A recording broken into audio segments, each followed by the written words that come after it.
Thankfully for this video, but not so much for anyone who has to watch the movie, these problems are so endemic throughout it that I don't need to spoil anything to talk about them.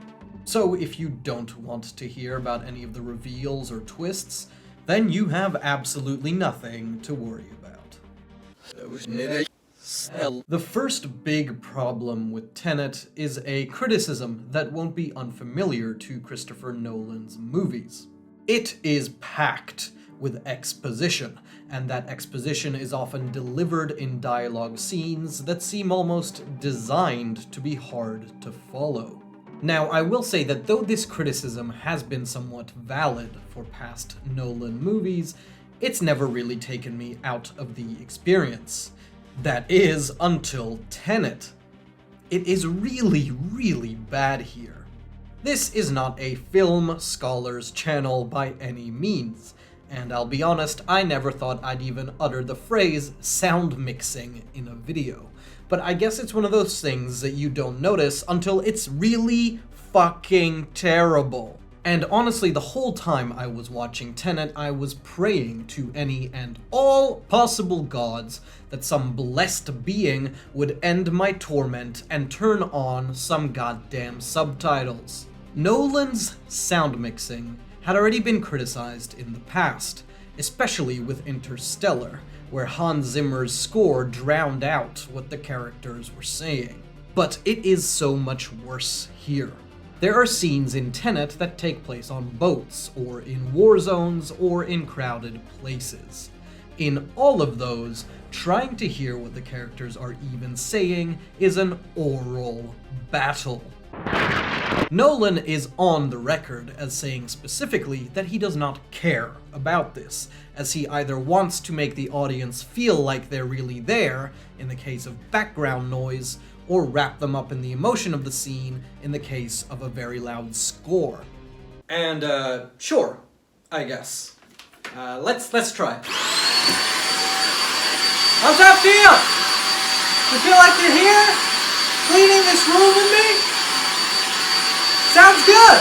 Not only is the expository dialogue in Tenet often hard to hear, but Nolan is also giving in to his worst impulses in how he's edited dialogue scenes in the movie. Now, Christopher Nolan is infamous for having very choppy editing. Prior to Tenet, the average shot length in his films was 3.1 seconds, which means he's only beating out the explosive, cutting style of Michael Bay by 0.1 seconds. In comparison, a more classic director like Steven Spielberg averages over double that, with an average shot length of 6.5 seconds. Now, when stated like that, these all sound like a bunch of random numbers, but in practice it means that a lot of Nolan's scenes, and especially his dialogue scenes, are cut like an overly edited YouTube vlog video. It's not always bad, but in Tenet that issue is really, really evident. To the point where in some scenes, like when two of the characters are at a dinner together, it felt incredibly jarring, and it took me totally out of the experience. Since the movie's not out of theaters yet, and I can't grab the exact scene in question, here's sort of an example of what I mean, wherein I use myself. Time travel is real. It has been this whole time. And you didn't even know it. That's not possible. Are you telling me that my mother is my own daughter? And my father/son created a team of crime fighters during the Second World War? Yes. And also, can you feel the chemistry between us now? Yes, of course. I love you now. I mean, obviously I've cheesed it up a bit there, but there's honestly a scene in the movie that pretty much feels exactly like that. And that editing gets in the way of truly placing you within the narrative of the film. If you give your dialogue just a few more seconds to breathe and be ingested by the audience, you're going to draw that many more people in. As it is, the exposition in Tenet is hard to follow, but not because it's actually all that complicated. Rather, through its choppy editing and the fact that it is often delivered with terrible sound mixing, that all just gets in the way. You don't get what's happening, not because there's really anything wrong with you, but because you're getting overwhelmed by sound, by cuts occurring almost every second, and the film not giving you enough time to even think about what's just been said before the choppy dialogue continues. In a way, it almost feels like Nolan knows that this is actually a really simple time travel movie. And by editing and mixing the exposition the way he does, he makes you think about it more than if the exposition were just presented clearly. But let's move on to the movie's second big problem. Much like anyone who chooses to vote for Donald Trump this November, it has no heart. This is a criticism that's also often levied at Christopher Nolan's movies, but honestly for me, that hasn't always held up. In fact, my favorite Nolan movies are the ones where the heart of the story takes center stage. Whether it's Cobb wanting to get back to his kids in Inception, or Bruce having to sacrifice everything for Gotham one last time, or this often parodied line from Interstellar. Love is the one thing that transcends time and space. But the thing is, if you go behind the scenes of these movies, Christopher Nolan often had a collaborator who drove the heart of the story. With Inception, Leonardo DiCaprio specifically worked with Nolan to better flesh out Cobb's emotional journey. With Interstellar, the emotional core of the story had previously been developed by Steven Spielberg and Jonathan Nolan. And with The Dark Knight Rises, the weight of saying goodbye to the character of Bruce and that Batman franchise clearly played a big part in the crafting of the story. And there again, Jonathan Nolan shared a writing credit. So it's not that Nolan is incapable of emotional storytelling, but it's clear that he needs a guiding hand when trying to delve into the heart of both his characters and his audience. It's no surprise then that my least favorite films of his are both Dunkirk and Tenet, where he has the sole writing credit. And it's really, really bad here in Tenet. The aforementioned editing doesn't just make the delivery of exposition feel janky, it also plays a big role in preventing characters from ever building any real chemistry or even motivation beyond the fact that they have to save the world from the time apocalypse. The main character never even gets a name, he's just called the protagonist, and the fact that the film could make the fantastic charisma machine that is Robert Pattinson seem bland is a massive strike against it. We never really get to feel for any of the characters. We are barely told what they feel, much less shown it.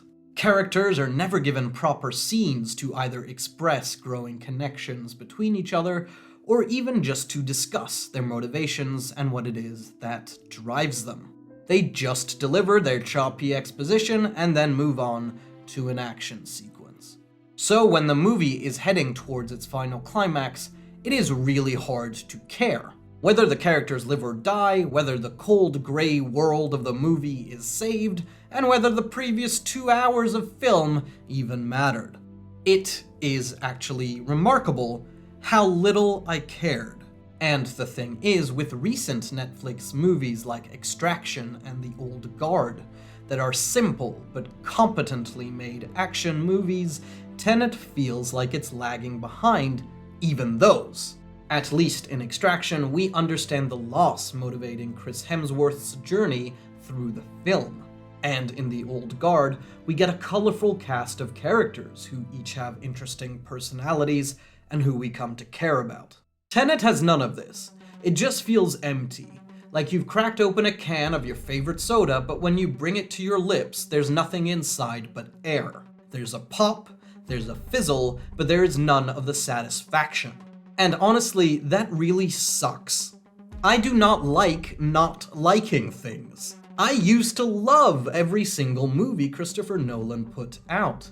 But over the last few years, that hasn't been the case. And honestly, it seems like the answer is simple. Nolan is a great director, but when it comes to building the emotional core of a story, he has to admit that he needs help. He needs co-writers and collaborators to keep his worst impulses in check, and to magnify the magnificent visual storytelling he is capable of. Because if he doesn't have them, the results leave me feeling nothing at all.